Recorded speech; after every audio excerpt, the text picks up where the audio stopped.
El Lincoln Park Jewish Center y el Centro de Estudios Judíos Torah de Met del 311 Central Park Avenue de Yonkers, New York, presentan su programa Divrei Torah con el rabino Mani Viñas. Te invitamos a visitar nuestro sitio web www.toratropical.com. Shalom. Esto es una continuación de una serie que estamos haciendo sobre las contribuciones del rabinato ashkenazí. Estamos en el medio del siglo XVII. Estuvimos hablando sobre Shabbatai Tzvi, sobre los pogroms, sobre el Shach y el Taz en la última clase, y en general hemos hablado sobre los She'elot u'Tshuvot, las preguntas y respuestas que han formado el cuerpo del proceso de la decisión en halajá. La forma que se decide en halajá no es solamente siguiendo una opinión de uno de los que ha codificado la ley, la halajá, por ejemplo el Shulchan Aruch o el Rambam, sino también los rabinos, cuando estamos procesando, buscando una respuesta a una pregunta, buscamos cómo aplicó la ley la generación directamente anterior a nosotros.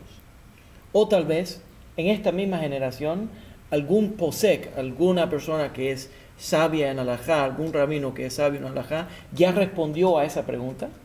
Y entonces nosotros analizamos cómo él respondió a esa pregunta y vamos a ver, tal vez aplica a este caso.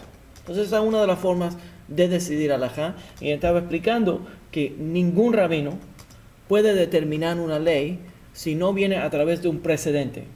She'elot u'Tshuvot, que son preguntas y respuestas, que el rabinato analiza estos casos y entonces así, de esa manera, aplica la ley. ¿Se entiende la idea? Ok. Y específicamente en ese caso estábamos hablando del Shach y el Taz, dos rabinos que compilaron sus preguntas y respuestas y que esas preguntas y respuestas se pusieron como comentarios al Shulchan Aruch, y todos los rabinos que estamos estudiando y durante la vida, cuando tenemos que aplicar la ley, siempre buscamos en el Shach y el Taz qué opinaron ellos sobre los diferentes casos. Voy entonces también a hablar sobre otros casos, y hablamos también de Shabbatai Tzvi, el falso Mesías, y la reacción del rabinato al falso Mesías, el principio de la reacción del rabinato al falso Mesías Shabbatai Tzvi, que usó Kabbalah y creó Kabbalah.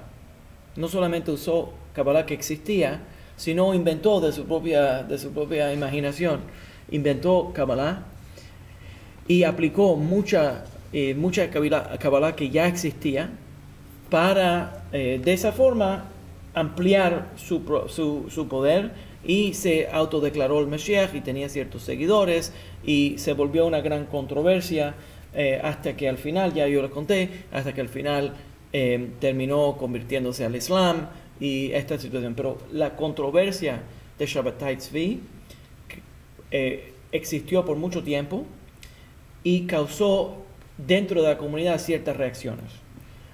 Específicamente también hablamos de los pogroms que se formaron durante este periodo de tiempo, a donde, por ejemplo, en el pogrom de Chmielnicki se perdieron 100,000 judíos, que era una tercera parte de la comunidad de Polonia. Se perdieron esa gran comunidad, y en reacción a eso, la desesperación de los ataques constantes que estaban ocurriendo, que se habían acumulado a través de los siglos en Europa, causaron un gran deseo dentro de la comunidad judía de apegarse a algo que los va a salvar, y esto que lo iba a salvar supuestamente era Shabbatai Tzvi. Entonces esto empezó a crecer y él usó el movimiento de Kabbalah para eso.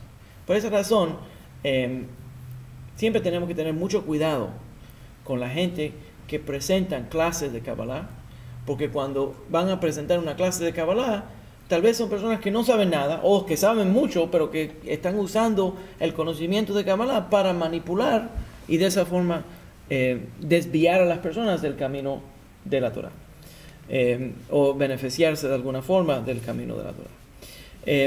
Uno de los grandes rabinos lo llaman por el nombre de su libro, Chavot Yair. En Ashkenaz, Chavot Yair. ¿No? Es Rabbi Yair Chaim Bachrach. Bachrach es Bachrach. Bachrach, Chavot Yair, en los años de la vida de él, 1638 a 1702.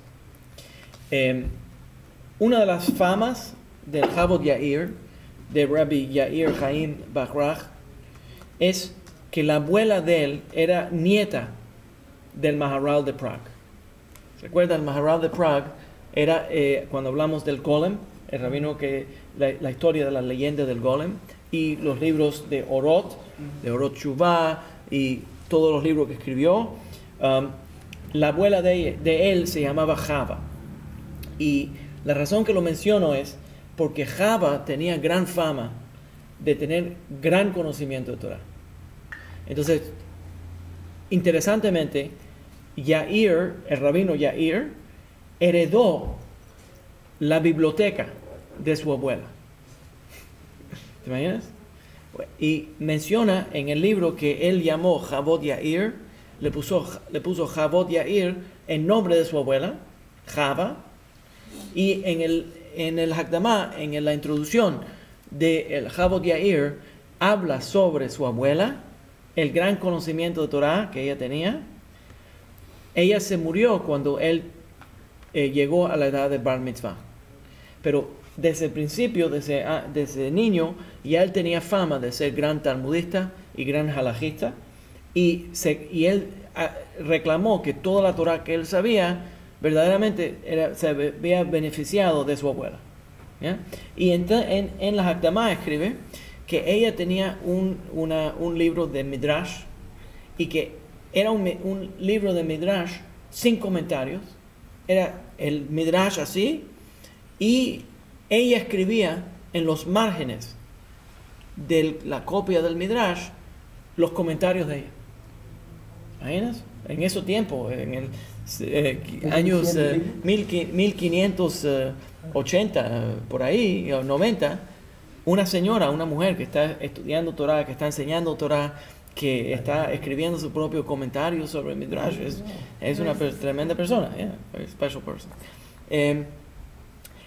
Java también, antes de hablar del rabino Yair, quiero hablar sobre Java, porque la señora, la abuela de él, estaba casada con un rabino que se llamaba Rav Shmuel, que era el gran rabino de Worms, de Alemania. Los franceses atacaron en el año 1615 a Worms y destruyeron toda la ciudad de Worms en Viernes Santo. Atacaron el Viernes Santo y mataron a muchísimos judíos, y entre ellos mataron al esposo de ella, el abuelo del rabino, que tenía 40 años de edad y había escrito grandes comentarios sobre la Torah. Él murió. El hijo de él, Rav Shimshon, se volvió el rabino de Worms, y el famoso Shelah, el Shelah HaKadosh, que lo llamaban el santo maestro del Shelah, que escribió el libro Shnei Luchot Abrit, que era muy reconocido como Mekubal de Alemania, y ya lo mencionamos anteriormente, que fue enterrado en el mismo cementerio con el Rambam. ¿Ya? Entonces, el Shelah quería casarse con ella. El Shelah estaba soltero y estaba tratando de casarse con Java, pero Java lo rechazó. Y el Shelah escribe, el Shnei Luchot Abrit, Horowitz, escribe que la razón que esta señora lo había rechazado era porque él no tenía suficiente conocimiento de Torah para correctamente enamorarla.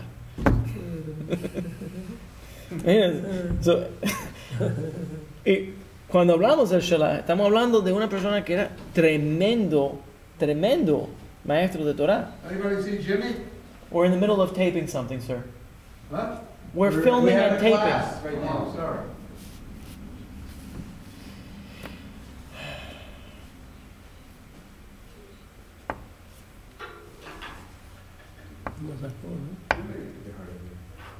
It's not a problem of hard of hearing.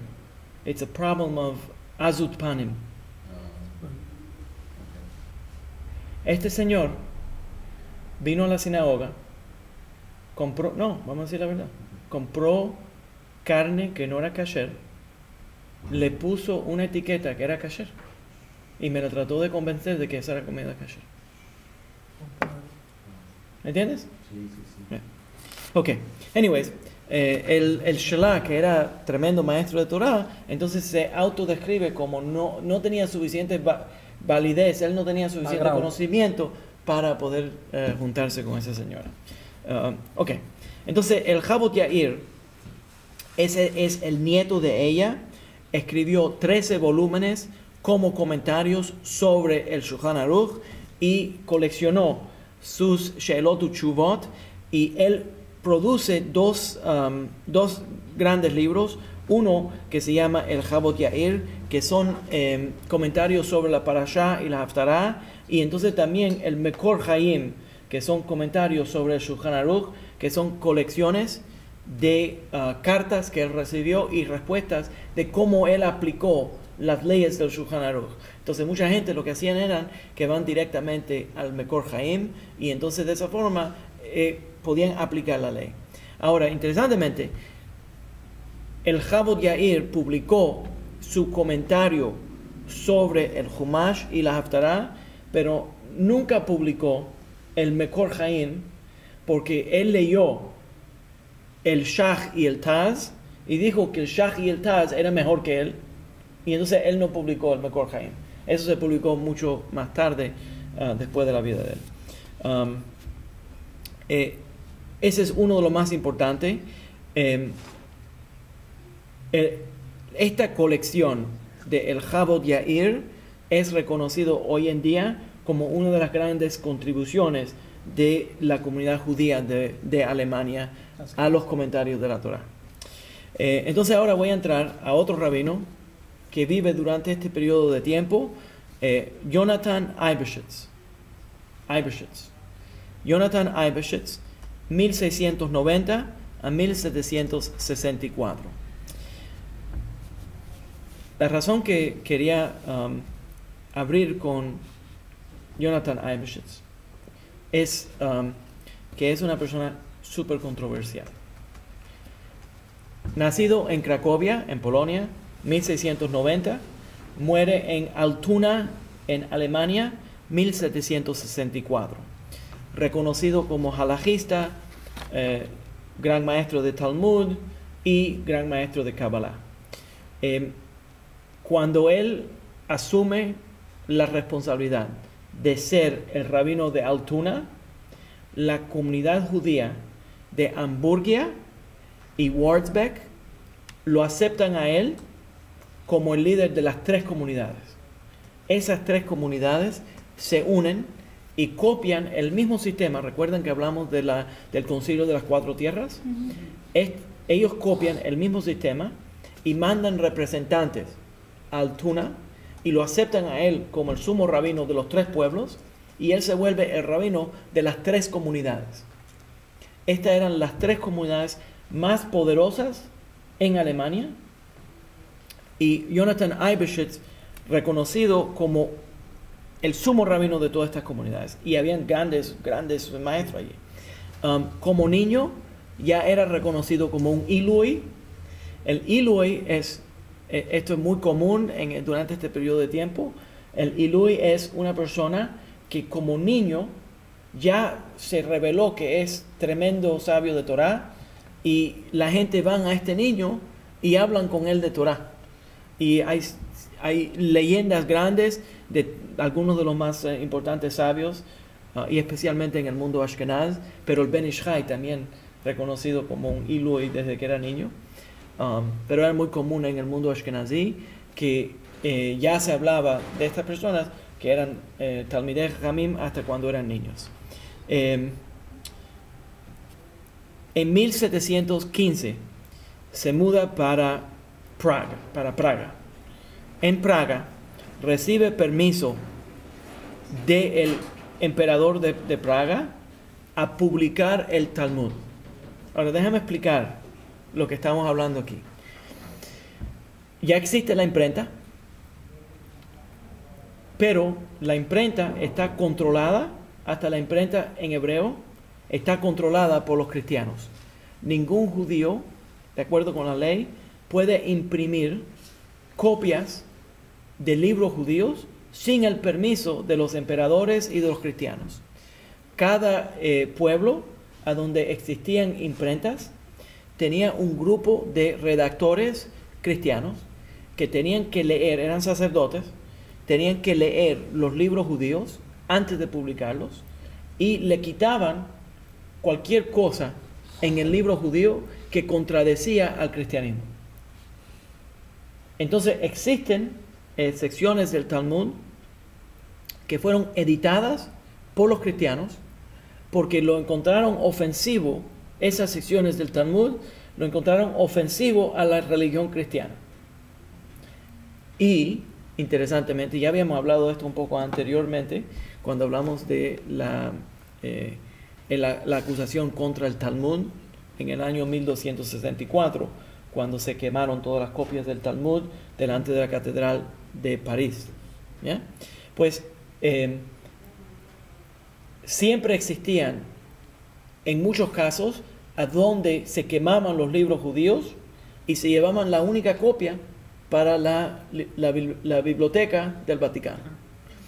En este caso, todos los libros judíos tenían que ser revisados por estos censores cristianos, y en Praga él recibió permiso a publicar un Talmud mientras sea aceptado por los cristianos, y los sacerdotes cristianos revisaron ese Talmud y le quitaron secciones al Talmud de porciones que ellos encontraron que ofendían a la religión cristiana.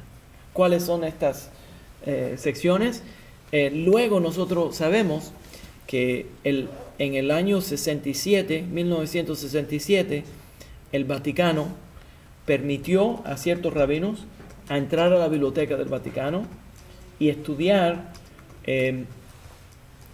ediciones originales, manuscritos escritos a mano, de ediciones del Talmud y las porciones que específicamente fueron quitados por los cristianos. Eso luego se publicó como un libro que se llama Yotrot Min HaTalmud, que son lo que fue sacado del Talmud. Incluso allí incluye cuentos y leyendas de un cierto maestro que existía en el norte de Israel, que tenía una novia que parecía que era, algunas versiones dicen que era prostituta, y su nombre era María Megadla. Entonces ya se sabe por qué lo quitaron del Talmud. ¿Ya? Entonces es interesante porque la gente hoy en día tenemos tanta libertad que no nos podemos imaginar de que para publicar un libro judío los cristianos tenían que aprobar ese libro judío. ¿Ya? También encontramos en obras de manuscritos. Existían leyes en Europa cuando no existía la imprenta. Habían guildos o grupos, uniones de los que pintaban las iluminaciones en los libros escritos a mano, y los judíos no tenían derecho, de acuerdo con la ley, de pintar o dibujar, decorar los libros de ellos. Entonces tenemos copias, por ejemplo, de un libro escrito a mano del Mishneh Torah del Rambam, escrito en Italia, que fue a un pintor cristiano, que él es el que hace el dibujo, y el Señor pregunta, ¿de qué es este libro? ¿De qué habla? Entonces le dicen, se llama el Sefer Ahava, el libro del amor. Pero si lees el libro, es el amor a Dios. ¿Pero qué dibujó? Dibujó dos hombres peleando por el amor de una mujer. Porque no entendían lo que estaban mirando. Entonces, en muchos casos, cuando le ponían los dibujos, ponían simbolismo cristiano, decorando libros judíos. ¿Ya? Tremenda humillación. Okay. Pues Yaakov Emden recibe permiso para publicar el Talmud, pero dentro de la comunidad judía empieza un problema político y grupos dentro de la comunidad judía tratan de bloquearlo, de imprimir, porque dicen, bueno, él salió a buscar permiso del emperador de los cristianos, pero no recibió permiso de los rabinos. Entonces empieza el problema político dentro de la comunidad judía y bloquean completamente la publicación del Talmud editado, obrado por Jonathan Eybeschutz. Okay. Ahí es donde empieza el problema político de Jonathan Eybeschutz. En el año 1724, algunos rabinos que se consideraban enemigos de Jonathan Eybeschutz lo declararon que él era seguidor de Shabbatai Tzvi. Y la razón que lo declararon seguidor de Shabbatai Tzvi es porque Jonathan Eybeschutz ya había tenido mucha fama, estaba creando fama, y publicaba, decirlo de esta forma, publicaba comentarios sobre la Torá que tenían fundamento cabalístico, y él tenía entrenamiento cabalístico, y entonces había grandes grupos de personas que iban a Checoslovaquia a pedirle que haga amuletos. Y entonces él preparaba amuletos cabalísticos para gente que tenían problemas y bendiciones para ellos. Entonces había una larga lista de personas que viajaban desde lejos para ver a Jonathan Eybeschutz. Y entonces había un grupo de rabinos que se pusieron celosos, que no les gustaba. Entonces lo acusaron. La peor acusación que tenían era que él era del grupo de los sabateos que seguían a Shabbatai Tzvi. Cuando entonces lo declaran, empiezan a declararlo, Rav Yaakov Emden, que era uno de los más grandes rabinos de Alemania, dice que Jonathan Eybeschutz es seguidor de Shabbatai Tzvi. Y empieza a analizar los amuletos que estaba escribiendo Jonathan Eybeschutz y prueba que estos amuletos no solamente tenían elementos de Kabbalah original, sino que ahora de pronto algunos de los amuletos que estaba preparando Jonathan Eybeschutz tenían elementos de la Kabbalah de Shabbatai Tzvi. Y déjame explicar un poco sobre esto, porque la Kabbalah de Shabbatai Tzvi tenía, él inventó ciertos simbolismos. Entonces sabíamos, cuando vemos esos simbolismos, sabemos que esos son los simbolismos de Shabbatai Tzvi. Entonces, obviamente era esquizofrénico, y muchos esquizofrénicos inventan códigos y entonces aplican esos códigos a ideas que supuestamente son metafísicas, ¿no? Pero él inventó este código y entonces de pronto encontraron que en algunos de los amuletos de Jonathan Eybeschutz existían estos amuletos. Entonces él se declara, se defiende. Por cierto, escribió un libro. Jonathan Eybeschutz escribe un libro defendiéndose, ¿ya? Contando lo que ocurrió y explicando que él no era seguidor de Shabbatai Tzvi, que él era contrario a Shabbatai Tzvi. Y entonces como líder de la comunidad, esto es muy importante para que ustedes entiendan que desde ese siglo ya existían los problemas en la comunidad judía con toda la política interna de la comunidad judía. Okay. Entonces, entre los rabinos, hoy en día la gente me dicen, pero si el rabinato de Israel acepta una conversión, que si no acepta, que si este rabino acepta, que si el otro no acepta, que vamos a hacer... Es la misma cosa. Estamos en siglos y siglos de rabinos uno contra el otro y es un problema grande. Para comprobar que él no era seguidor de Shabbatai Tzvi, declaró una excomunicación de todos los seguidores de Shabbatai Tzvi en Praga. Pero sigue el problema hasta que llega al gobierno de Hamburgia. El Senado de Hamburgia se junta para revisar la situación. ¿Por qué en Hamburgia? Porque Yaakov Emden está en Hamburgia y trae un caso en la corte laica, en la corte cristiana, trae un caso y la corte lo encontró culpable y lo suspendió de su posición como rabino. ¿No? Entonces, él acusa, entonces el Senado encuentra a Jonathan Eibeshitz culpable y lo votan de rabino. ¿Ya? Entonces él sale y crea su propia yeshiva separada. En 1660 la yeshiva de él es cerrada por el gobierno, por ser seguidores de Shabbatai Tzvi, porque la comunidad judía seguía acusándolo. Presenta entonces él un caso delante del Concilio de las Cuatro Tierras. El Concilio de las Cuatro Tierras decide que no hay ninguna razón de decir que él es seguidor de Shabbatai Tzvi, lo declara inocente y lo restaura. Y entonces declara el Concilio de las Cuatro Tierras que cualquiera que vaya contra Jonathan Eibeshitz está automáticamente excomunicado.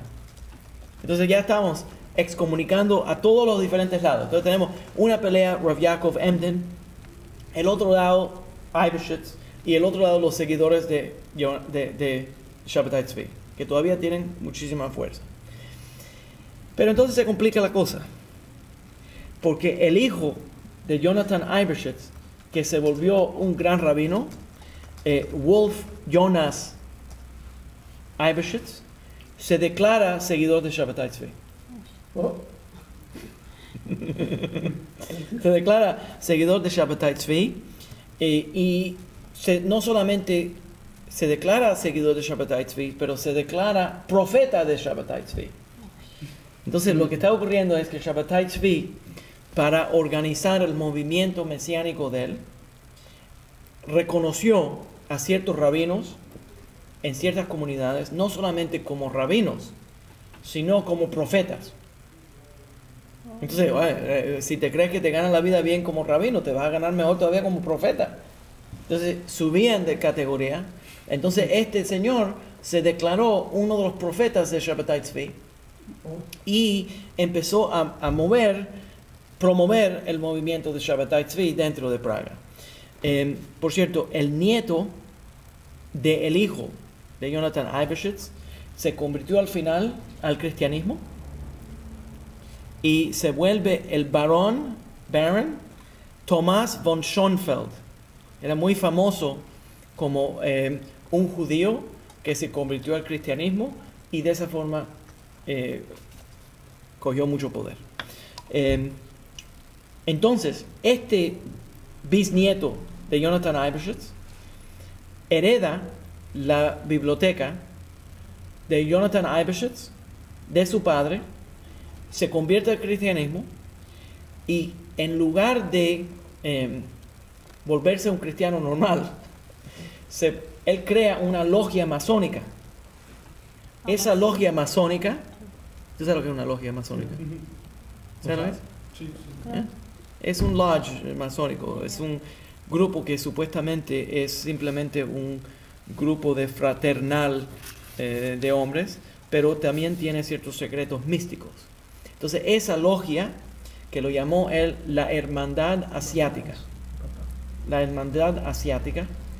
trajo algunas de las enseñanzas de Kabbalah normativa, de Kabbalah de Shabbatai Tzvi y de el cristianismo, combinando la Kabbalah normativa, la Kabbalah de Shabbatai Tzvi, se formó lo que llamaban Kabbalah cristiana.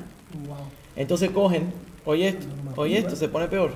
Entonces cogieron Kabbalah normal, Kabbalah sabatea de Shabbatai Tzvi, Kabbalah cristiana, las mezclan todas, crean esa logia masónica y de ahí sale la religión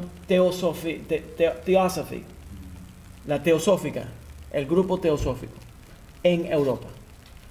Eso todo es producto de la Kabbalah, el movimiento de Shabbatai Tzvi y lo que se forma entonces la Kabbalah cristiana. El grupo teosófico. ¿Se entiende? ¿Y qué Entonces, creen ¿han ellos? oído del grupo teosófico? Yo ya no sé mucho. Yo creo que Se llama Theosophy en inglés. Es una combinación de filosofía, Kabbalah, y cuando dice Kabbalah, están mezclando ahí Kabbalah de Shabbatai Tzvi y Kabbalah normativa. ¿Pero qué creen?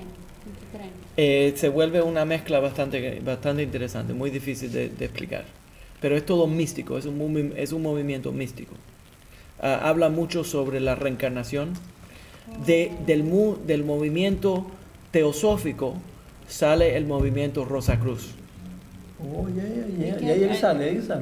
Sí. Yeah. ¿Ya?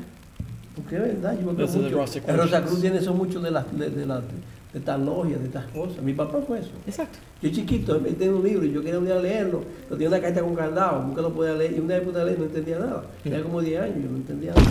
Exacto. Y él tenía su cosa. ¿Ya? Mi papá era eso. Entonces, ¿estás entendiendo? Sí, yo Entonces, mi papá, sí. entonces eso Pero no tiene debía mucho haber que ver metido también un con traje blanco, como tenía, como decía él. se concentra mucho en los asuntos de la reencarnación Sí. y todo esto, todas estas cosas. ¿Ya? Ok. Voy a dar un poquito, nada más un saborcito de algunas de las enseñanzas de Shabbatai Tzvi. Perdón, de Shabbatai Tzvi, ¿ya? ¿Ves? Ya lo acusé al hombre. De Jonathan Eibeshitz. Pero por cierto, Jonathan Eibeshitz escribió que él no era seguidor de Shabbatai Tzvi y hizo todo lo posible para bloquear a Shabbatai Tzvi. Ahora, el hijo de él puede haber seguido, pero eso no quiere decir que Jonathan Eibeshitz lo siguió. ¿Y él se hizo musulmán después también? No, el hijo del hijo se volvió cristiano y ese es el que fundó esa logia masónica. El nieto. Eso es- El nieto. oh, El nieto. Yeah. El hijo el hijo de ¿cómo se dice? De Jonathan, a ver si, ¿cómo es que se llama el hijo de él? Wolf, te voy a decir, Wolf Jonas, yo lo escribí aquí, pero ahora, si me acuerdo es Wolf Jonas Ok, Eibeshitz. ok, ¿Ya? ok. Ok. Uno de los más lindos publicaciones de Jonathan Eibeshitz se llama Perush al Piska Had Gadya. Un comentario sobre el canto de Had Gadya. Lindísimo, lindísimo. El Had Gadya es uno de los cantos que viene al final del Seder y habla sobre una orden del gato que mordió y todo. Entonces él interpreta ese canto y explica muchas alusiones místicas que están dentro de ese canto. Muy bonito. Y no es corto el libro. Ese es uno. También tiene un comentario sobre la Haggadah, el Haggadah de Pesach, y lo que le voy a dar un departorat de el Haggadah de Pesach, para que entienda quién es Jonathan Eibeshitz. Ese es un comentario. Eso recientemente salió, traducido en inglés, el Haggadah de Jonathan Eibeshitz, producido por una de las comunidades en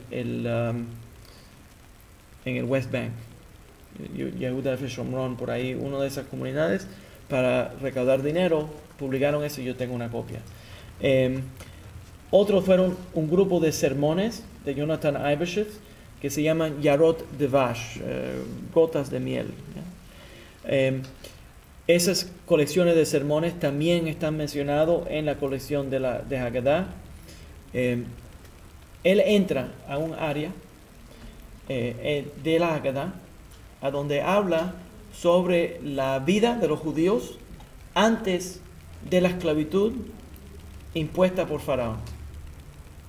Y describe una idea que yo creo que debería de venir del siglo XXI, pero verdaderamente viene de Jonathan Eibeshitz durante este periodo. ¿Qué es lo que dice? Los judíos se mudan. Si sabemos la historia de la entrada a Egipto, nos salimos de la tierra prometida por el hambre, por la famina que existía, bajamos a Egipto. Joseph estaba encargado en Egipto. Joseph se puso la ropa de Faraón, se puso la ropa de Egipto y separa un territorio que es el territorio de Goshen. El territorio de Goshen se vuelve el barrio judío, la sección donde viven los judíos. Y hay midrashim que dicen, y a los judíos ortodoxos les encanta este midrash, porque dicen que lo primero que los judíos hicieron fueron que cuando se mudaron para Goshen, establecieron allí yeshivot en Goshen y vivían una vida separada de los egipcios. Y la forma normativa que se interpretaba el vivir en Goshen era que era una forma agradable de vivir, porque de esa forma no se mezclaban con los egipcios. ¿Qué es lo que dice Jonathan Eibeshitz? Que eso fue lo que causó la esclavitud de los judíos en Egipto. ¿Por qué? Porque si los judíos no se hubieran separado de la comunidad y si hubieran enseñado Torah, lo que sabían ellos de Torah, todavía no se había dado la Torah, pero lo que sabían ellos de la moralidad que habían heredado ya de Abraham, Isaac y Jacob, si lo hubieran pasado, porque Yosef ya tenía su posición en Egipto, y dice él que Yosef, en lugar de ponerse la ropa de Egipto, debería de haber enseñado a los egipcios a portarse como los judíos. ¿Interesante? Entonces dice él que en cada país que los judíos vivimos, esto dice Jonathan Eibeshitz en su Haggadah, en cada país que nosotros vivimos, si nosotros entramos a ese país y no enseñamos a nuestros vecinos la forma moral de comportarse, entonces el castigo nos cae a nosotros y la inmoralidad de los vecinos que no le enseñamos moralidad nos cae arriba a nosotros. Entonces por esa razón dice él que el deber de los judíos es vivir en esos países y interactuar con los miembros de ese país y de esa forma influenciar a los ciudadanos de ese país para que vivan una vida moral. Y el beneficio de enseñarle a los demás cómo vivir una vida moral viene directamente a nosotros. Suena que viene del siglo XXI. Interesante, ¿verdad? Entonces, eso es una de las cosas que Jonathan Eibeshitz estaba tratando de explicar. Jonathan Eibeshitz también fue uno de los primeros rabinos en Europa y luego también su enemigo, Yaakov Emden, que es un tremendo Talmid Jajam. Y ahora voy a escribir Yaakov Emden. Pero fueron los primeros rabinos que establecieron interacciones con sacerdotes cristianos, pero un intercambio de amistad, no un intercambio negativo, un intercambio amistoso. ¿Ya?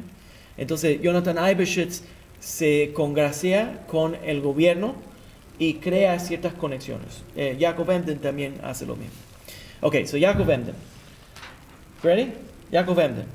El año es 1697 a 1776. 1776. Toda la vida en Alemania, gran talmudista, gran halajista, muy poca Kabbalah. Interesado completamente en la aplicación de halajá y la explicación del Talmud. Su padre, bueno, un momento, también se vuelve el más famoso contrario al movimiento de Shabbatai Tzvi. Él encabeza los movimientos directamente atacando a Shabbatai Tzvi. Ahora déjame explicar que eso no es tan fácil de hacer. ¿Por qué? Porque el movimiento de Shabbatai Tzvi era enorme, absolutamente enorme. ¿Ya? Entonces, ir contrario a Shabbatai Tzvi no era una cosa popular. Nada más este gran rabino podía hacerlo, encabezar este movimiento, y la forma que él encabeza el movimiento contra Shabbatai Tzvi es explicando. Jonathan Eibeshitz, por cierto, dice que él va a enseñar Kabbalah verdadera. Entonces él trata de enseñar Kabbalah. Jonathan Eibeshitz enseña Kabbalah que no es Kabbalah falsa de Shabbatai Tzvi, sino la Kabbalah honesta. La normativa. Normativa. Yaakov Emden dice que la Kabbalah es demasiado fácil para manipular. Entonces lo mejor sería concentrar a la comunidad judía en halajá. tiene sentido. ¿Ya? Ok. Entonces, déjame explicar un poco sobre quién es Rav Yaakov Emden. Porque Rav Yaakov Emden es el hijo de un gran rabino que se llama el Jajam Tzvi. You've heard of him. Although a very yeshiva person earlier, the Jajam Tzvi. Era tremenda persona. But tell the boys, not the girls.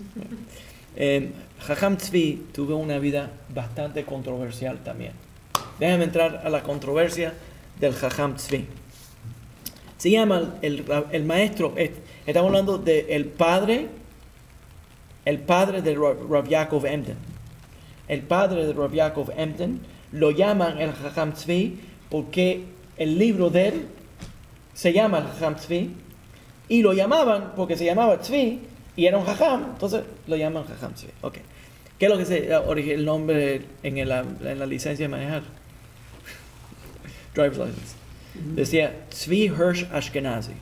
El nombre de él era Tzvi Hirsch Ashkenazi, el año 1656 a 1718. El título más grande que tuvo, 1710, era el sumo rabino de la comunidad Ashkenazí de Holanda, de Ámsterdam. 1710. Estamos hablando de dos enormes comunidades judías en Ámsterdam, viviendo una de un lado de la calle, la otra del otro lado de la calle, la comunidad Ashkenazí de un lado, la comunidad sefaradí del otro. Cada uno tiene su propio gobierno, reconocido por los oficiales de Ámsterdam. Cada uno tiene su propia corte, sus propias escuelas, su propio cementerio, todo completamente separado, ¿ya? Pero tienen interacciones. En general, las interacciones en Ámsterdam entre los judíos y los gentiles eran genial, absolutamente perfectas, buenísimas.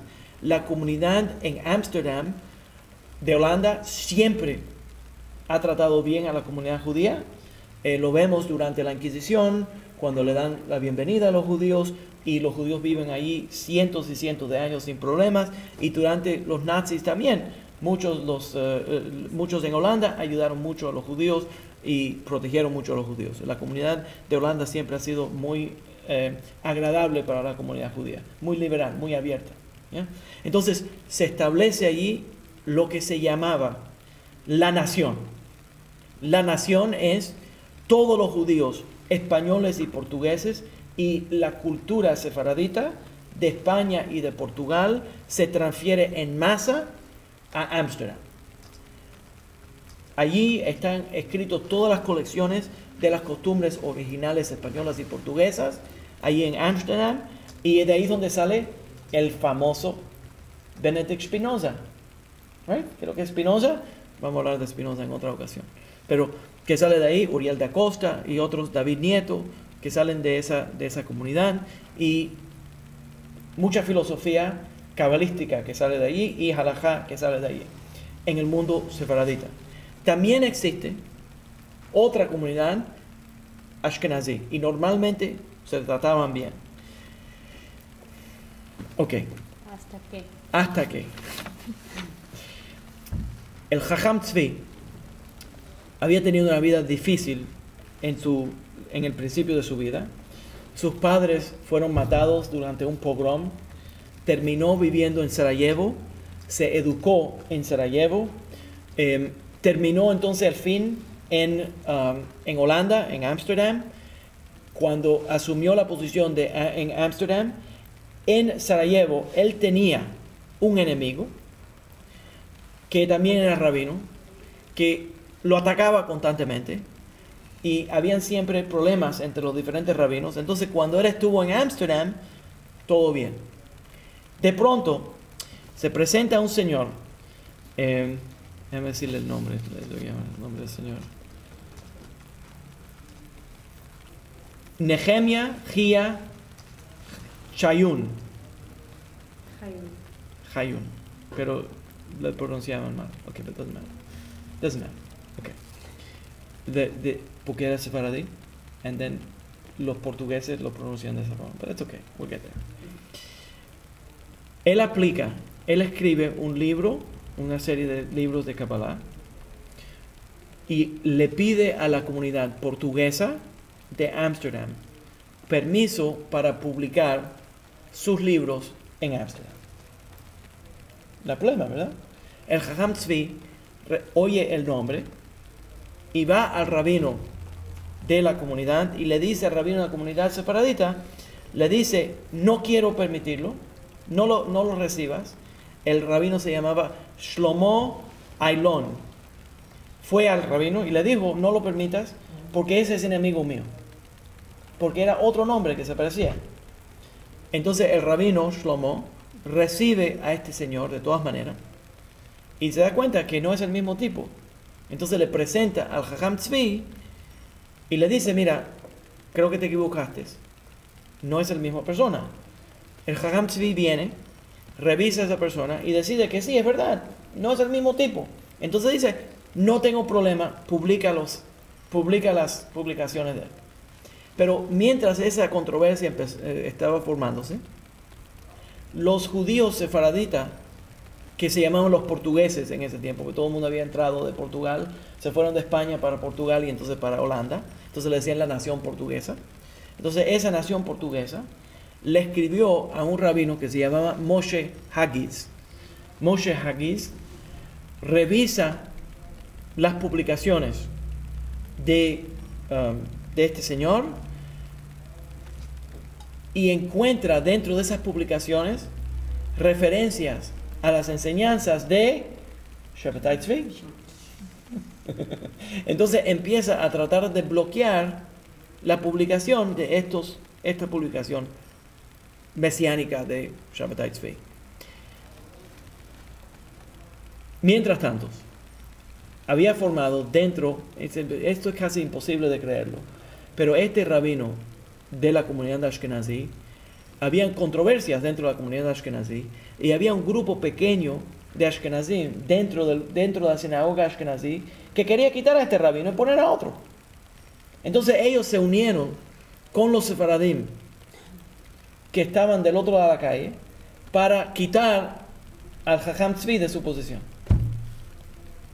Entonces esto termina en la corte. En la corte secular, la corte de Holanda, en la corte civil. Esto empezó hasta que el punto que la corte le pidió, lo reclamó, que él se presente delante de la corte, y ya él sabía que él iba a perder en la corte. Entonces se va de Holanda y se fue para Alemania y se establece en Altona, en Alemania, y allí entonces tenía su propia, pidió permiso de la comunidad judía, el Jajam Tzvi, de crear su propia sinagoga. Ahora entonces viene su hijo Jacob Emden, están viviendo en la ciudad de Altona, en Alemania, y tienen licencia, permiso de la comunidad judía de poseer su propia sinagoga. Déjame explicar eso. Tenemos entonces dos tipos de sinagogas en el mundo ashkenazí. Un tipo de sinagoga es la sinagoga grande, reconocida por el gobierno. El rabino que ha asumido la posición de ser rabino de esa comunidad y el rey y todos los oficiales lo han reconocido como rabino de esa comunidad. Y nada más los judíos pueden ir a la sinagoga reconocida por el gobierno como sinagoga. Sería ilegal congregarse en una situación que el gobierno no está reconociendo. Porque entonces si los judíos se reúnen, ¿ya?, y crean una congregación sin el permiso del gobierno, entonces el gobierno puede acusarlos de que ellos se están uniendo para crear una revuelta contra el gobierno. Entonces la única forma sería que crear dentro de esa comunidad ciertas instituciones que eran la grande sinagoga y era la sinagoga reconocida por el gobierno. Eso, los líderes de esa sinagoga podían darle licencia a otro grupo para crear una sinagoga asociada, afiliada. Hoy en día eso era muy común en la comunidad ashkenazí esa sinagoga grande servía como la sinagoga y también la escuela para los niños. Por esa razón, nosotros, los sefaradim, le llamamos a la sinagoga la esnoga. Esto empezó muy famoso, se estableció en Ámsterdam. La esnoga es la sinagoga con influencia portuguesa. Y al lado de la sinagoga, separado, se creaba una yeshiva. En el mundo ashkenazí tienes la sinagoga y el mismo edificio de la sinagoga es el lugar a donde los niños se reúnen para estudiar. Eso se llama el shul. El shul es la escuela. Entonces, ¿a dónde se oraba? En la escuela. ¿Se entiende? En el mundo sefaradita, la escuela y la sinagoga son completamente separados. Ok. Entonces él tiene derecho, Rav Yaakov Emden pide esa licencia de crear su propia sinagoga. Se vuelve amigo de Moshe Hagiz y empiezan ellos a trabajar juntos. El rey de Dinamarca le da permiso para imprimir un sidur. ¿Ve cómo se va repitiendo esto? De pronto, cuando él va a imprimir ese sidur, los rabinos lo acusan a Yaakov Emden de imprimir un sidur sin permiso del resto de la comunidad judía. Y como él estaba publicando de su propia sinagoga, entonces le tratan de rechazar su licencia de congregarse en esa sinagoga. Eso, por cierto, es el prototipo del shtibel. El shtibel es una sinagoga pequeña a donde el rabino es el dueño de la sinagoga. ¿Ya? Entonces la gente va a esa sinagoga a aprender de ese rabino, pero es un lugar privado, separado, diferente a la sinagoga donde nosotros estamos, que es manejada por una junta de directores y es un asunto mucho más grande. El shtibel es más pequeño, pero tiene un poco menos de política dentro de eso. ¿Ya? Okay. Entonces él recibe permiso de este emperador de Dinamarca, rey de Dinamarca, y la comunidad judía lo acusa delante del concilio de las tres comunidades. El concilio de las tres comunidades lo declara ilegal que la gente vaya a la sinagoga privada de Rav Yaakov Emden. Entonces él va al rey Federico V de Dinamarca, 1752, y el rey Federico de Dinamarca declara que Yaakov Emden tenía derecho y empieza a castigar a la comunidad, al concilio de las tres comunidades. ¿Están viendo el problema político? Okay, all right. Esa es una de las grandes controversias de la vida de Rav Yaakov Emden. Entre las cosas, Rav Yaakov Emden es reconocido como uno de los grandes halajistas y muy moderno. Déjame entrar a ese modernismo de Rav Yaakov Emden. Rav Yaakov Emden, siendo puro halajista, y antes de eso voy a tomar un paso atrás para explicar esta situación. Existe ya, y hoy en día, en el siglo XXI, todavía tenemos el mismo problema. La gente va a los rabinos y le piden al rabino cuál es la ley. Entonces el rabino, la gente confía más en el rabino que no permite que el rabino que permite. Entonces los rabinos hoy en día y en esos tiempos ya sabían que la gente no quiere que le digas que sí puedes. Ellos quieren que le digas que no puedes. Entonces están buscando la jumra, la estructura de la ley. Pero Rav Yaakov Emden era un gran halajista. Entonces Rav Yaakov Emden siempre buscaba una forma de permitir. Y era una persona muy moderna, muy asimilada en el mundo. Y tenía contactos con el gobierno, obviamente. El rey de Dinamarca. Entonces, mucha gente tenía controversia constantemente con él. Y publicaciones de Rav Yaakov Emden, siempre él buscaba una forma de permitir. So, grandes heterim existen dentro del mundo de Rav Yaakov Emden. Incluso, Rav Yaakov Emden establece unas enseñanzas basado en las enseñanzas de Maimónides, que están en Hilchot Melachim, en el libro de los reyes, cuando Maimónides está hablando sobre la llegada del Mashiach. Por cierto, es capítulo 11, por ahí, 10, 11, de Hilchot Melachim, de la ley, el libro de las leyes, de los reyes, cuando habla de Mashiach. Entonces dice él, Maimónides, que la religión cristiana y la religión islámica, los musulmanes, fueron creados, dice el Rambam, fueron creados para traer el Mashiach. No soy yo, no es Rav Yaakov Emden, es el Rambam. ¿Por qué fueron creados para traer el Mashiach? Porque es difícil enseñarle a los paganos que hay un solo Dios.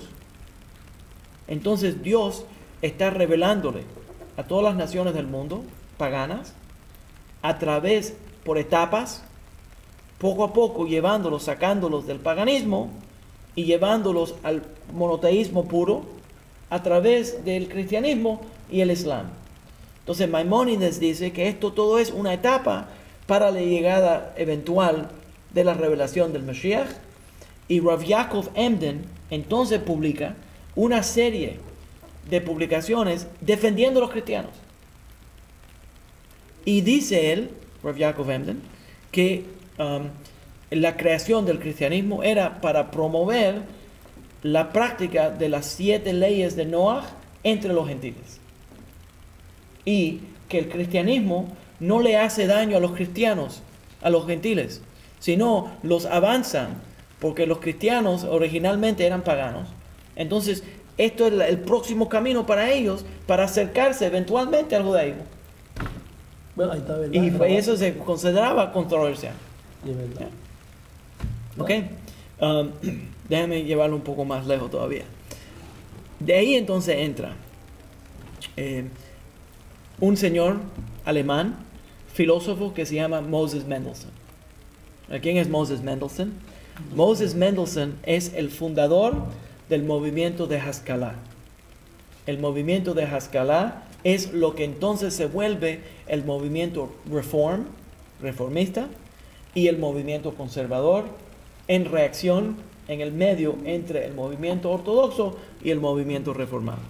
Pero el Haskalah era, ¿cómo le dicen enlightenment en español? Un lucimiento. Lucimiento le decían. Usando filosofía alemana, filosofía gentil cristiana. Moses Mendelssohn es reconocido como un filósofo judío que empieza también a estudiar Torah, pero era más filósofo cristiano, del mundo cristiano, pero era judío. Entonces empieza a mezclar la filosofía moderna de ese siglo con las enseñanzas tradicionales de Torah, y empieza entonces a promover la reforma o la modernización del judaísmo.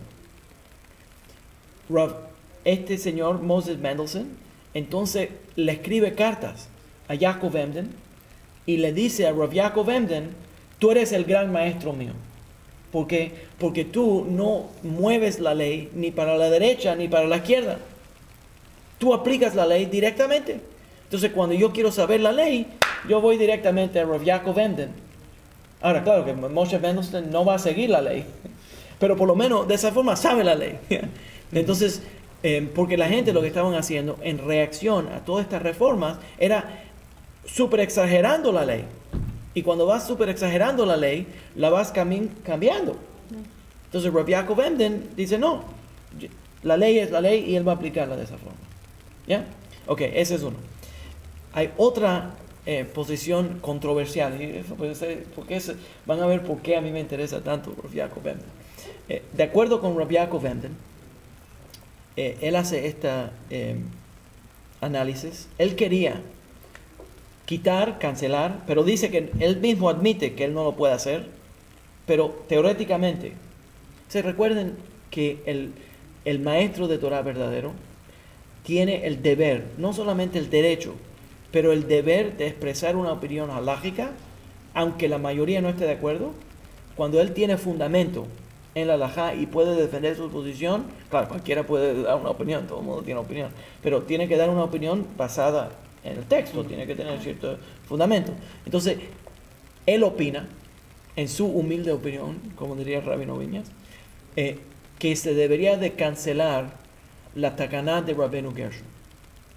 La Takaná de Rabbeinu Gershom que prohíbe la poligamía se debería de cancelar. ¿Por qué? ¿Por qué se debería de cancelar? Sorry, I'm getting excited. ¿Por qué debería de cancelar la Takaná de Rabbeinu Gershom? Porque Rabbeinu Gershom da dos razones.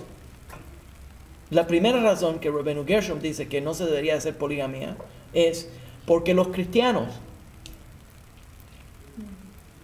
entonces, porque si los judíos se siguen casando con más de una mujer, entonces los judíos aparentan ser menos moral que los cristianos. Entonces dice, como nosotros estamos rodeados, dice Rabbeinu Gershom, como nosotros estamos rodeados en Mainz, dice, como nosotros estamos rodeados de los cristianos, y los cristianos solamente se casan con una sola mujer, entonces si los judíos se casan con más de una mujer, entonces nosotros parecemos que no somos tan moral como los cristianos. Entonces, Rav Yaakov Emden dice, ¿qué tipo de halajá es esa? ¿Vas a decidir una halajá basada en lo que hacen los cristianos? Deberíamos cancelar la Takaná de Rabbeinu Gershom. Entonces él promueve otra idea. Pero él dice que esto es solamente teoría. Teoría. Él nunca lo aplicó. Pero dice él que los Talmidei Jajamim, los maestros de Torah, tienen un Yetzer Hará más grande, el deseo del mal, más grande que la gente común. Entonces los grandes rabinos, cuando empiezan a estudiar Torah, dice él, dice Rav Yaakov Emden, y tiene un fundamento dentro del pensamiento judío, que cuando una persona verdaderamente está estudiando Torah, no solamente se desarrolla el deseo del bien, sino también se desarrolla el deseo del mal. Entonces dice él que los Talmidei Jajamim tienen un Yetzer Hará, por eso que yo sé que él dice que los tzadikim tienen un Yetzer Hará muy grande, por eso que yo sé que yo soy tzadik. Entonces, que ese deseo del Yetzer Hará se le presenta mucho a los rabinos, y que por esa razón los rabinos deberían de tener un pilegesh. ¿Sabes lo que es un pilegesh? ¿Qué es un pilegesh? Una concubina. Okay. ¿Tú sabes lo que es? Yeah, no. ¿Tú sabes lo que es una concubina? Sí, ¿Qué es lo que es? mistress. ¿Ah? Un mistress, right. Entonces, ¿cuál es la concubina? El pilegesh. En los tiempos bíblicos existían dos tipos de matrimonio. Uno que era un matrimonio oficial, el otro es un matrimonio extraoficial. ¿Cuál es el matrimonio extraoficial? Este hombre tenía la capacidad, si tenía dinero, siempre tenía dinero, y si tenía el dinero, él podía tener una mujer, que esa mujer no estaba oficialmente casado con él, pero como ella era exclusivamente, ¿estás oyendo? Te fuiste en el momento más apropiado, Eliyahu. Cuando estamos hablando de la concubina, la posibilidad de la concubina de un Talmid Jajam. Tendremos que buscar un Talmid Jajam hoy en día, eso es imposible de encontrar. Anyways, pero entonces dice él que como el Talmid Jajam, la persona que estudia Torah, desarrolla también este Yetzer Hará, porque el Yetzer Hará, el deseo del mal, se combina. Mientras vaya creciendo el deseo del bien, la posibilidad del bien, a la misma vez se desarrolla la posibilidad del mal. Y interesante, porque estamos ahora leyendo sobre el general, ¿cómo se llama este? ¿Cómo se llama el general este? La CIA. Patreus, right? Cuando va creciendo el poder de una persona, automáticamente el Yetzer Hará también le da, también es muy posible. Está presente ahí. Está presente. Entonces, en los tiempos bíblicos, lo que la gente hacía era que el hombre se casaba con una mujer oficialmente, o con dos o con tres mujeres, pero oficialmente casado. Entonces, podía tener también una concubina. Esta concubina era exclusivamente la mujer de él. pero no estaba casada con él. Pero todos los hijos, ahora, él tenía que mantenerla, tenía que pagar la renta, tenía que hacer todo, right? Pero la tenía separada, y entonces los hijos que salían de la concubina, él tenía toda la vida que mantenerla, pagar todos los costos de los hijos que salían, y todos los hijos que nacían de esa unión no eran considerados ilegítimos, no eran mamzerim, eran hijos legítimos de él, pero no heredaban. No heredaban. Nada más los hijos de la esposa heredaban. Entonces él podría escribir luego un testamento a donde le daba regalos a esos hijos también. Pero automáticamente, los únicos hijos que van a automáticamente, de acuerdo con la ley, heredar de él, son los hijos de la esposa que está legítimamente, legalmente casada con él. ¿Se entiende la diferencia? Entonces, si él se moría, la pilegesh no heredaba. La concubina no heredaba directamente de él. Ahora él podía dejar un regalo para ella. Era muy común. ¿Ya? Pero lindo, ¿verdad? Ese tema fantástico. Ahora piénsenlo.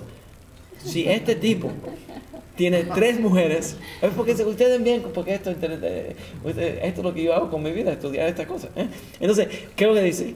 Que si él tenía, por ejemplo, una finca, y estaba de ahí donde se ganaba la vida, cuando tenía 6 hijos con una mujer, y 6 hijos con la otra, y 6 hijos con la otra, entonces tiene todos estos hijos que van a trabajar esa finca, más va a producir.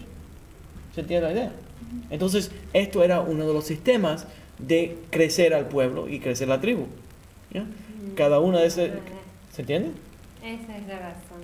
Tiene sentido, ¿no? ¿Y por qué no se puede Of course. organizar? Ahora, lo otro interesante es que la ley requiere, entonces los rabinos empiezan a crear trabas, dificultades para que los hombres no lo puedan hacer. Entonces, la primera traba un momento, déjame mirar la traba.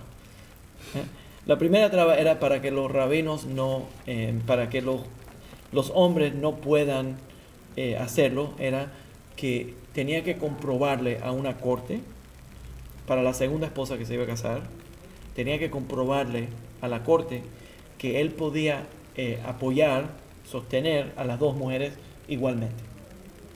Entonces, una no iba a tener menos que la otra. Y tenía que comprobarle eso a la corte, y entonces la corte estaba de Pero acuerdo. financially. La segunda entonces, pero entonces si él no apoyaba emocionalmente tampoco, entonces ella podía ir a la corte y pedir un divorcio, de que él no le estaba prestando atención a ella. Esto también legalmente. También. Pero entonces, luego entonces se creó otra ley que para poder casarse con la segunda esposa, legalmente, estamos hablando de matrimonio, no estamos hablando del pilegesh. Entonces, para que casarse con la segunda, tenía que pedirle permiso a la primera.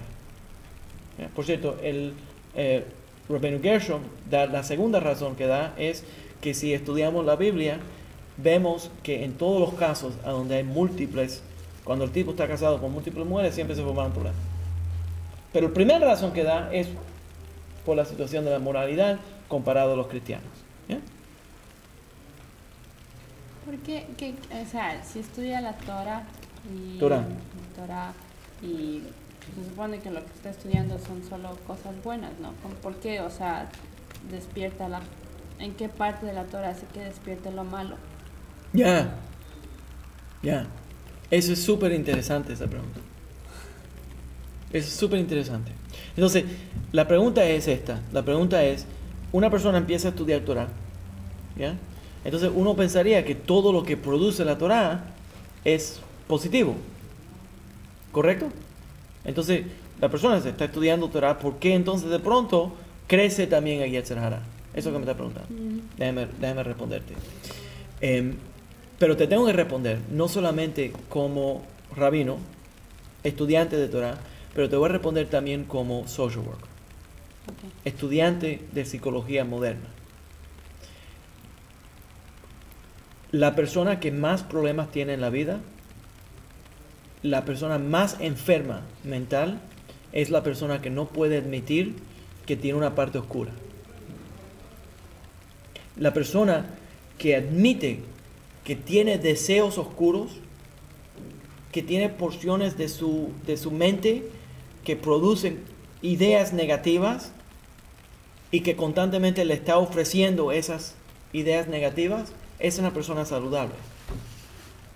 Pero cuando la persona no puede admitir que estas ideas también son tal vez negativas y piensa que son lo mismo que las positivas, entonces ya esa persona se ha perdido. Constantemente el ser humano, especialmente cuando está creciendo en poder, no solamente en poder económico, pero en poder político o en poder espiritual o en cualquier área donde se va a desarrollar, cuando se va desarrollando se van abriendo posibilidades. Cuando se abren las posibilidades, tienes la posibilidad de hacer muchísimo bien y tienes la posibilidad de hacer muchísimo mal. O, más posible todavía, una mezcla de los dos. Porque nada más en las películas los malos son malos y los buenos son buenos. La realidad es que nosotros todos tenemos elementos buenos y elementos malos. Entonces el tzadik que se va desarrollando automáticamente desde el punto de vista de los mekubalim, pero no hasídico, el movimiento hasídico piensa diferente, pero en los demás movimientos judíos, filosofía judía y en la filosofía de Kabbalah, mientras el tzadik se va desarrollando, a la misma vez que se va desarrollando el deseo del bien, se va desarrollando el deseo del mal. Y si el deseo del mal no se desarrolla de esa forma, entonces la persona pierde la validez de haber escogido el camino correcto. En palabras, si a mí no me queda más remedio que nada más vivir una vida correcta, ¿tiene valor mi vida correcta? Pero si yo sé que yo puedo hacer el mal, pero escojo el bien, entonces más valor tiene el bien que escogí. ¿Me entiendes? ¿Ves? Sí, un poco. ¿Qué?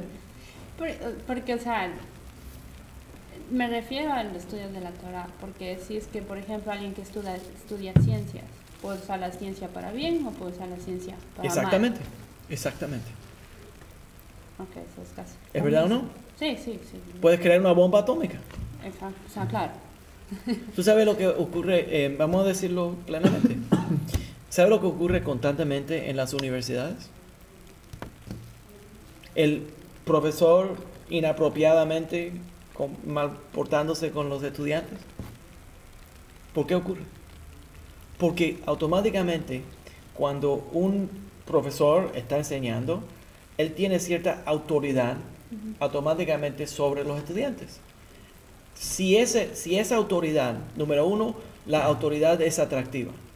A la gente le gusta la autoridad, le llama la autoridad. Entonces enseguida automáticamente, si ese tipo es un líder, si es un rabino, si es un pastor, si es un profesor, si es un líder, automáticamente eso es atracción. La gente le gusta. Se sienten atraídos a una persona que tiene poder. Ese es número uno. Si esa persona entonces mezcla pasión con esa autoridad, más atractivo todavía. Y entonces cuando esa persona se cree que él tiene poder, o ella, pero casi siempre los hombres son los que se engañan, que él piensa que él tiene poder, eso lo seduce a él también. Y entonces ocurren estas cosas. Es un tema para mí interesante. ¿Ya? ¿Qué hora es? 8:36.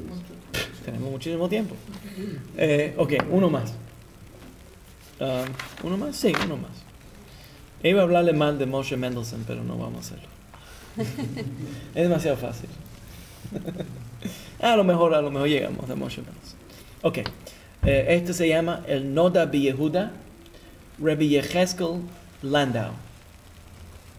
El Noda B'Yehuda, 1713 a 1793.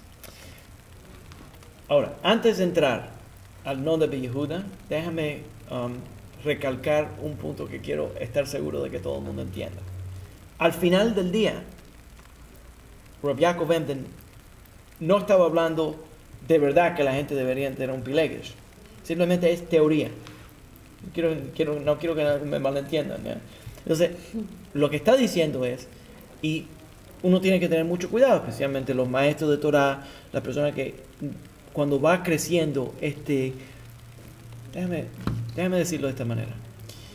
¿Sabe por qué nosotros tenemos una mejitza? ¿Por qué los rabinos hicieron una separación de los sexos en la sinagoga? Es sumamente importante entender esto. Ustedes han visto las controversias enormes que se forman en las iglesias por la sexualidad loca que ocurren en las iglesias. Sí. ¿Ya? ¿Por qué?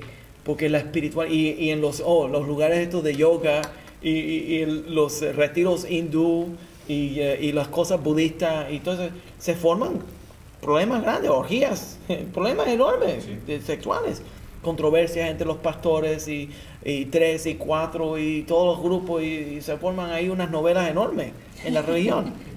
No, pero Por eso ¿Sabes es por la qué? mexicana. ¿Ah? Por eso es la mexicana. Claro que sí, claro que sí.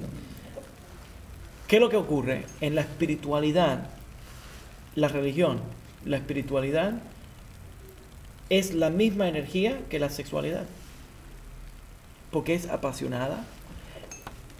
Esa persona entra, normalmente estamos hablando, vamos a decirlo plenamente,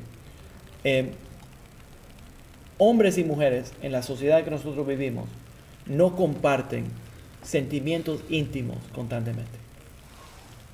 A menos que estén casados, a menos que estén en una relación íntima.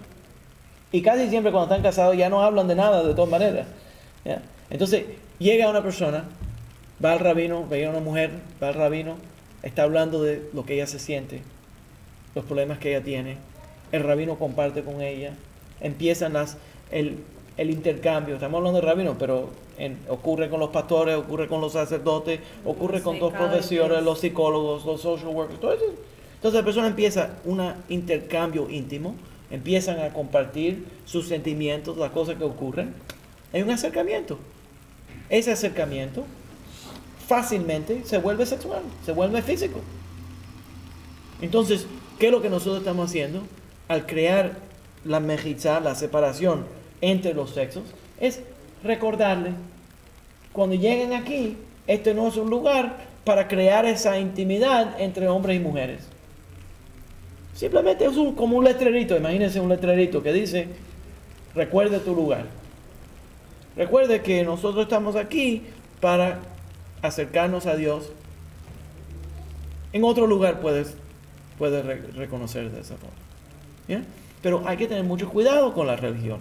La religión crea estas situaciones donde esa intimidad espiritual, emocional, fácilmente se vuelve otra cosa.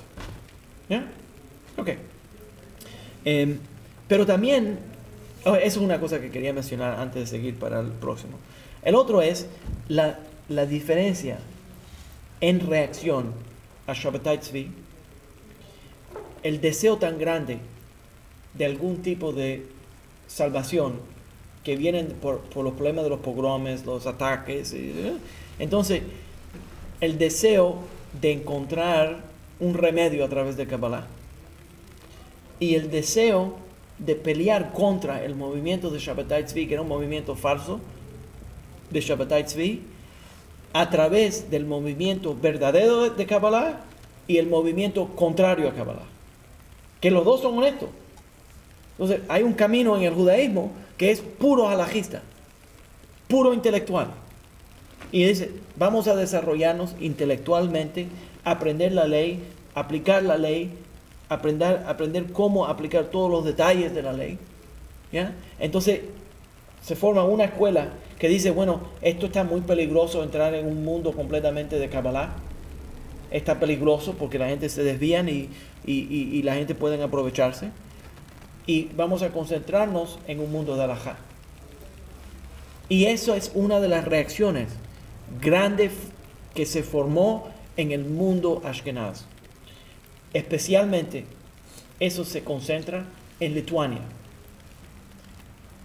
Ese intelectualismo en Lituania se va, ahora en las próximas semanas vamos a hablar de esto, el Vilna Gaon, que se vuelve contrario al movimiento hasídico. ¿Ya? Ese grupo se llama los Misnagdim, los Mitnagdim, que se vuelven contrario al movimiento hasídico. El movimiento hasídico coge alguna de la energía que se formó, la mayor parte de la gente que estudian estas cosas admiten que esto tiene que ver con el movimiento de Shabbatai Tzvi, aplicaciones de Kabbalah, traen el cabalismo y lo aplican como una forma de renovar el judaísmo en el este de Europa. Esa es la fundación del hasidismo, una forma legítima de expresar Kabbalah, y el movimiento Mesnagdish, que era el Litvish Yeshiva, los yeshivot, que están tratando de promover halajá, la aplicación de la ley, el estudio de Talmud, completamente concentrado en el estudio de Talmud. En el Litvish Yeshiva, en la yeshiva, usando el estilo de Lituania, la concentración es Talmud. En el mundo hasídico, la concentración es misticismo, Kabbalah, comentarios sobre la parashá, sermones, ese área. En el mundo Litvish es halajá y Talmud. Y esto es reacción a lo que estaba ocurriendo con Shabbatai Tzvi. ¿Yeah? Ok. El Noda B'Yehuda. Se llama Rabbi Yechezkel Landau, los años 1713 a 1793. Nacido en Polonia, descendiente de Rashi. La razón que lo puse aquí es porque el Noda B'Yehuda entra a la controversia entre Jonathan Eibeshitz y Yaakov Emden y trata de crear la paz entre los dos. Se vuelve la tercera opción. Y algunos historiadores, y yo me incluyo en eso, presentan la posibilidad de que para crear la paz habían elementos que taparon la conexión entre Shabbatai Tzvi y Jonathan Eibeshitz para que él sea kosher. Y como él era kosher, entonces los dos son kosher. Y como los dos son kosher, se puede hacer paz. ¿Se entiende la idea? Entonces, Yaakov, él trata de unir a los seguidores de Yaakov Emden y a los seguidores de Jonathan Eibeshitz y crear la paz. La razón para crear la paz, que el pueblo judío no debe estar peleando, y de esa forma unir a todos estos dos grupos contra Shabbatai Tzvi, promover todo esto contra Shabbatai Tzvi. Entre las cosas que el Noda B'Yehuda es el más reconocido, todo el libro de Noda B'Yehuda es, por cierto, el padre de él se llama Yehuda, y por eso escogió el nombre de un salmo, Salmo 76, versículo 2, conocido en Yehuda, es reconocido en Yehuda, pero lo nombró por el padre de él. Son los shuvot, las preguntas y las respuestas que él coleccionó a través de su vida, aplicaciones de la ley. La más famosa aplicación del Noda B'Yehuda se presentó en Israel y también en los Estados Unidos, y es la controversia sobre las autopsias. Déjame explicar. En el judaísmo, cuando una persona se muere, se supone que nosotros lo entierremos. ¿Cómo está? No se supone que se haga, ¿cómo se le dicen a la gente que le sacan la sangre y preservan las vísceras? La visa, ¿no? Sí, pero como eso es embalming, embalsamiento. Eso es lo que estoy diciendo, embalsamiento. Entonces no se supone que nosotros hagamos embalsamientos. Se supone que la persona lo más entera posible se entierra. Hasta si le quitan yo tuve aquí una señora que le quitaron un brazo, enterré el brazo. ¿Ya? Entonces se supone que la persona retorne a la tierra en la forma más correcta. Pero también decimos que la ley prohíbe que le hagas daño a un cadáver. Una palabra, robar un cadáver, por cierto, sería terrible, right? Todo el mundo reconoce que es una cosa terrible, pero de alguna forma causar que este cadáver pase alguna pena o darle de menos a un cadáver sería mal. Entonces, por esa razón, por cierto, la ley requiere que la gente no vayan a ver al cadáver. O sea, como en los entierros cristianos, lo pintan, pintorreteado a la persona, lo ponen, ¡ay, qué linda está! Mira, qué bien se ve. No se supone. No se supone. ¿Por qué? Porque cuando vas a donde está ese cadáver y te vas a poner a hablar de ellos, ellos no te pueden responder. Entonces, la persona viene delante de ese cadáver y se pone a comentar sobre ello. No pueden decir, oh, gracias, o yo te odiaba cuando estaba vivo, ahora te tengo que ver cuando estoy muerto también. A veces la gente enemigo de ellos van ahí, ¿no? Entonces, por esa razón, la ley judía preserva la privacidad del cadáver. Entonces tenemos la caja cerrada. Entonces nunca se supone que uno le haga nada al cadáver para alterarlo. Entonces ya eso existe en la ley. Ahora se desarrolla en Europa la posibilidad de analizar a un cadáver para ver qué causó la muerte de esa persona. Autopsia. A una autopsia. Viene el doctor a analizarlo. Entonces era muy común, cada vez empezaban estas ciencias, cada vez que alguien se moría, ahora vamos a llevarlo al doctor para que el doctor analice y de esa forma aprendamos sobre la ciencia cómo prevenir la muerte. Pero nadie le va a ganar la muerte de todas maneras. Entonces también existía la posibilidad de hacer un análisis de un cadáver para si alguien fue asesinado, para ver si podían de esa forma encontrar algunas claves, algunas señales de quién lo mató o de la forma que lo mataron. Lo que Pero, pretenden hacer con Arafat. Donar. Un momento. Just don't go there yet. One second. Entonces, como, bueno, nadie hizo un análisis de Arafat porque se murió de la SIDA, porque le gustaban los varones. Anyways. Ok, pero anyways, ese es otro tema.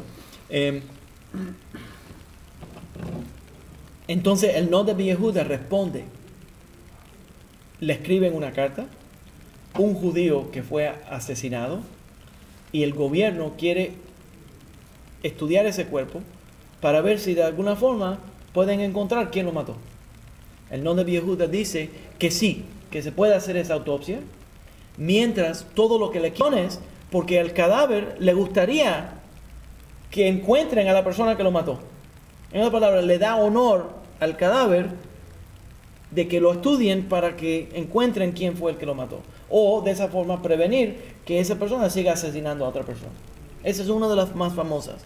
Entonces, de ahí también, en tiempos modernos, Rav Kook, otros empezaron, cogieron del Noda B'Yehuda y dijeron, bueno, si alguien se murió, por ejemplo, estaban haciendo una cirugía. Esto ocurre muy común. El doctor se equivocó de alguna forma y eso causó la muerte. Eso es muy común. Entonces, si hacemos una autopsia, no es para castigar al doctor, sino es para prevenir que vuelva a ocurrir. Entonces, dicen los rabinos modernos, eso le da honor al que se murió. Porque él sirvió a la humanidad para prevenirlo. ¿Se entiende la idea? Y ahora tenemos entonces la pregunta de él. Existe entonces en Halajá una discrepancia entre las diferentes opiniones. Si una persona podría donar su cuerpo a la ciencia, I'll take it further in a minute. Si podías, hay gente que dicen, bueno, cuando yo me muera, no me entierren, yo voy a donar mi cuerpo a la ciencia para que los doctores estudien mi cuerpo. La razón que estoy gordo porque que estudien mi cuerpo y decidan por qué, qué es lo que aprenden de la vida de uno, del cuerpo de uno. Entonces, esa ley, los rabinos dicen, no, eso es demasiado lejos, porque entonces cuando están estudiando, están rompiendo ese cuerpo y no le están tratando con honor. Entonces el cuerpo se supone que se entierra. Pero entonces, ahora, si podríamos donar órganos para salvar la vida de otra persona, la mayor opinión en Halajá, absolutamente permitido. Mientras esas donaciones de órganos van a mejorar o salvar la vida de otra persona. Entonces hoy en día existe un movimiento que se llama HODS, Halachic Organ Donor Society. Ese movimiento, es también un hombre que lo empezó, es Robbie Berman. Empezó un grupo que tiene completamente el apoyo del rabinato en Israel y a través del mundo. La gente han donado ojos, han donado órganos a otros para salvar la vida. Yo conocí, nosotros tuvimos aquí un señor, bueno, al final murió en una terrible situación. Lo arrolló un carro a él y a la esposa el mismo día. Pero antes de eso, le donaron a él un riñón. que vino de un cadáver, un hombre que murió en un... qué interesante, ironía, que murió en un accidente de carro. Los padres de esa persona donaron los riñones y él recibió un riñón, y entonces años después murió también él en un accidente de carro. Pero, ok. Pero yo estuve cuando él primero recibió ese riñón y gracias a Dios vivió muchos años más, pero había estado cerca de la muerte por todos los problemas que había tenido. Ok, el punto es que la respuesta del Noda B'Yehuda es una aplicación de estos precedentes que estoy explicando en Halajá, que la ley dice que no puedes hacerle daño a un cadáver. Entonces el rabino dice, bueno, eso quiere decir que no puedo embalsamar el cadáver. Eso quiere decir que no puedo hacer nada para hacerlo pasar una vergüenza al cadáver. Entonces, sería contrario a la ley ir a un funeral y hablar mal del difunto. ¿Qué me ocurrió? Yo estuve en un funeral y ustedes lo han visto en los velorios. Sí, pero déjame decirte de la vida de esta persona. Hablar mal de la persona. Eso es prohibido. ¿Ya? Porque eso hace quedar mal al muerto, porque él no se puede defender. ¿Ya? Entonces, muchas leyes protegiendo el cadáver, y entonces la aplicación de la ley, ahora de pronto vamos a estudiar ese cadáver. Eso sería prohibido por esa ley. Pero como tenemos aplicaciones de cómo darle honor, podemos hacer cosas que le van a dar honor a él. Entonces el Noda B'Yehuda aplica en ese caso. Y entonces hoy en día la ciencia lo lleva un poco más lejos y el rabinato usa la tshuvá de el Noda B'Yehuda y lo aplica a la ciencia hoy en día. ¿Se va entendiendo cómo funciona la ley? ¿Ok? Uno más. Un precedente, un ejemplo de un precedente. Nosotros tenemos una ley en la halajá que algo que va a hacer daño, que es venenoso, que es una sakaná, es peor que prohibido. Una palabra, tenemos en la halajá el pasuk es Ushmartem et nafshotechem meod. Uno tiene que tener mucho cuidado con su cuerpo, con su salud. Entonces, en los tiempos talmúdicos, los doctores, la ciencia en los tiempos talmúdicos en Irak decía que comer carne y pescado juntos es venenoso. Hoy no. Que es venenoso comer carne y pescado juntos. Entonces los rabinos crean una ley, no solamente Ashkenazim, Sfaradim también. Los rabinos crean una ley que dicen que uno no puede tener carne y pescado en el mismo plato. Porque es una sakaná, es un veneno, es peligroso comer eso juntos. ¿Por qué? Porque los científicos le dijeron eso. ¿Ya? Entonces, por esa razón, cuando uno ve la comida de Shabbat, muchas veces ponen el gefilte fish o el herring, el pescado, en un plato separado, con un cubierto separado, y entonces la carne separada, para no combinarlos. ¿Ya? El pescado primero y después la carnita. ¿Se entiende bien? Separado, eso sí. Ok, Sí. entonces... Lo comemos separado. Ok, sí, entonces en el tiempo talmúdico se sigue la opinión de los científicos. Entonces la pregunta hoy en día, en el siglo XX, que se le hizo a Rav Moshe Feinstein es, bueno, si en el tiempo talmúdico siguieron la ciencia errónea y promulgaron una ley contra comer carne y pescado juntos, porque era peligroso, ¿por qué hoy en día los rabinos no prohíben fumar cigarrillos? Es verdad. Debería ser trefa, fumar cigarrillo. Tabaco es diferente, cigarro es diferente, puro es diferente. No.